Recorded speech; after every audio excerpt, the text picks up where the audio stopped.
Hi everyone, এই ভিডিওতে আমরা জাভাস্ক্রিপ্ট উইন্ডো অবজেক্টের আন্ডারে যে হিস্ট্রি নামক অবজেক্টটা আছে সেটা নিয়ে আলোচনা করব।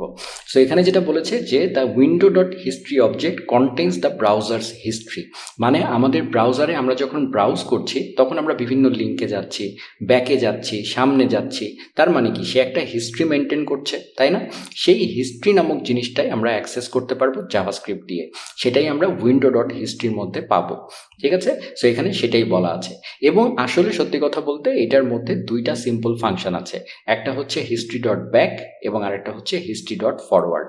দেখেই আমরা বুঝতে পারছি হিস্ট্রি ডট ব্যাক যেটা করে সেটা হচ্ছে যখন আমরা ব্রাউজারের ব্যাক বাটনে চাপ দিই, এই যে যেমন আমি ধরেন এখানে ব্যাকে চাপ দিলাম, তাহলে মানে আগে যেটা ব্রাউজ করেছিলাম সেটা এসছে। আবার এই যে ফরওয়ার্ডে চাপ দিলাম, তখন যে ঘটনাটা ঘটছে সেটাই আমরা ঘটাতে পারবো এই দুইটা ফাংশন দিয়ে। ঠিক আছে, সো সেই জিনিসটাই এখানে বলা হয়েছে। সো এই জিনিসটা ছাড়া এখানে আসলে তেমন কিছুই নাই।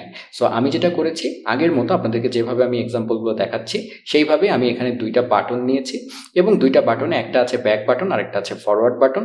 ব্যাক বাটনের অন ক্লিকে আমি গো ব্যাক ফাংশন কল করে দিয়েছি, ফরওয়ার্ডে গো ফরওয়ার্ড কল করে দিয়েছি। সো এই দুইটা ফাংশন আমার স্ক্রিপ্ট ডট জেএস এ লেখা আছে।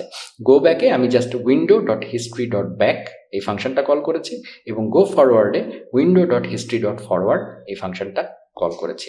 সো আমরা যদি এখন আমাদের এখানে আসি এবং এইটা হচ্ছে আমার হিস্ট্রি অবজেক্টটা, রাইট? সো আমি যদি ব্যাকে চাপ দিই, এই যে আমরা আগের টিউটোরিয়ালের লোকেশনের টিউটোরিয়াল দেখেছিলাম সেই পেজটা আসছে। ঠিক আছে, এখন আমি ফরওয়ার্ডে গেলাম, এখানে যদি ফরওয়ার্ড দিই কিছু হবে না। সো আমি যদি এখন এই পেজ থেকে ধরেন google.com-এ গেলাম, google.com, ঠিক আছে, এইবার আমি ব্যাকে গেলাম, গিয়ে এখন যদি আমি ফরওয়ার্ড দিই এই দেখেন গুগলে চলে গেল। ঠিক আছে, আবার যদি আমি এখানে এসে ব্যাকওয়ার্ড দিই তাহলে আগের পেজটায় চলে গেল। ঠিক আছে, অ্যাজ সিম্পল অ্যাজ দ্যাট, এখানে কমপ্লেক্সিটির কিচ্ছু নাই। সো এটা হচ্ছে বমের উইন্ডো অবজেক্টের ভিতরে হিস্ট্রি নামক যে প্রপার্টিটা সেটা নিয়ে আমরা দেখলাম। এর পরের টিউটোরিয়ালে আমরা নেভিগেটর অবজেক্ট নিয়ে আলোচনা করব।